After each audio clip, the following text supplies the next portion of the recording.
Lionel Messi এবং বাপ্পারাজের মধ্যে আপনি কি কোনো মিল খুঁজে পান? এখনো পাচ্ছেন না, কিন্তু পেতে খুব বেশি দেরিও করতে হবে না। মনে আছে বাপ্পারাজের সেই বিখ্যাত ডায়লগ, চাচা হেনা কোথায়?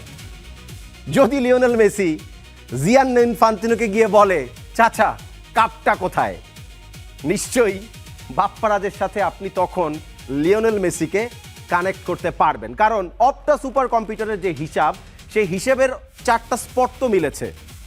বিশ্বকাপ ইতিহাসে প্রথমবারের মতন ফিফার 1, 2, 3, 4 নাম্বার দল 4টা দলই সেমিফাইনাল খেলছে। তৃতীয়বারের মতো ওয়ার্ল্ড কাপ জেতা 4টা দল সেমিফাইনাল খেলছে। Opta super computer 25,000 data analysis করে তাদের একটা সিদ্ধান্ত বের করেছে এই ওয়ার্ল্ড কাপে কোন 2টা দল ফাইনাল খেলবে এবং কারা চ্যাম্পিয়ন, মানে কোন দল চ্যাম্পিয়ন হতে পারে। সেই 4 দলের যে চ্যাম্পিয়নের ডেটা অ্যানালাইসিস, সেখানে সবচাইতে নিচে 20.9% আর্জেন্টিনা, আর একদম টপ 37.8% হচ্ছে গিয়ে ফ্রান্স। সুতরাং চাচা হেনা কোথায়, চাচা কাপ কোথায়, এই ডায়লগটা মিলেই যেতে পারে।